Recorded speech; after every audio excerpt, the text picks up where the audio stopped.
విజయవాడ నగరాన్ని అత్యంత ఆకర్షణీయంగా తీర్చిదిద్దేందుకు ప్రభుత్వం ప్రయత్నాలు ప్రారంభించింది.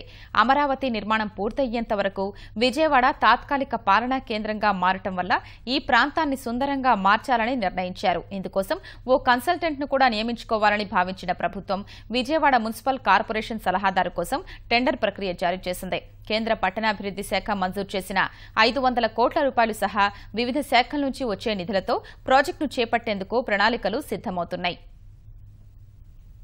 బెజవాడ నగరం అత్యంత సుందరంగా రూపుదిద్దుకునేందుకు వడివడిగా అడుగులు పడుతున్నాయి. అంతర్జాతీయ స్థాయి నగరంగా విజయవాడను తీర్చిదిద్దే అంశంపై ఇప్పటికే సలహాదారును కూడా నియమించుకునే యత్నంలో సర్కారు ఉంది.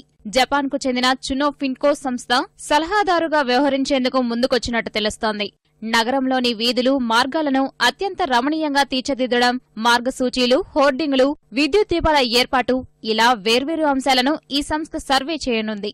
ప్రధాన రహదారి మార్గాలు, వీధుల్లోనూ వాటి పేర్లను సూచిస్తూ ఏర్పాటు చేసే సూచీలు, వీధుల్లో నడక మార్గాన్ని అందంగా తీర్చిదిద్దడం, బస్టాప్లను సుందరంగా మార్చడం వంటి అంశాలను సర్వే ద్వారా తెలుసుకుని ఏర్పాటు చేసేందుకు ప్రభుత్వం సిద్దమైంది.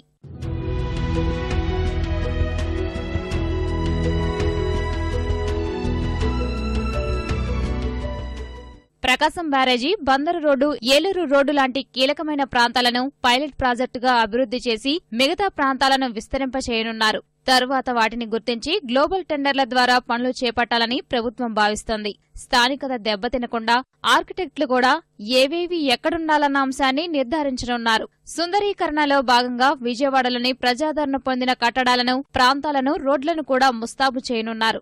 ప్రకాశం బ్యారేజీని రాత్రిపూట వెలుగుల్లో నింపేలా ఆకర్షణీయమైన విద్యుత్ దీప కాంతుల్ని ఏర్పాటు చేయనున్నారు. పగటి వేళల్లోనూ బ్యారేజీ వద్ద రంగురంగుల జెండాలను ఎగురవేసి పర్యాటకులను ఆకర్షించాలని నిర్ణయించారు. ఆధ్యాత్మిక క్షేత్రమైన కనకదుర్గ ఆలయాన్ని ఇదే స్థాయిలో ఆకర్షణీయంగా తీర్చిదిద్దాలని భావిస్తున్నారు.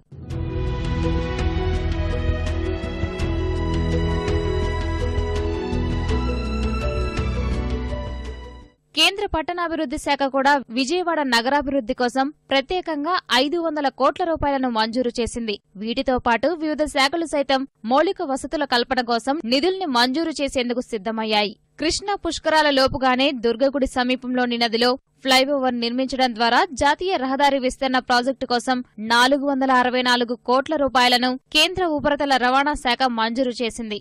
వచ్చే ఏడాదిలోగానే ఈ ఫ్లైఓవర్ నిర్మితం కానుంది. అదే సమయంలో ఇన్నర్ రింగ్ రోడ్డు కూడా ఓ కొలిక్కి రానుంది.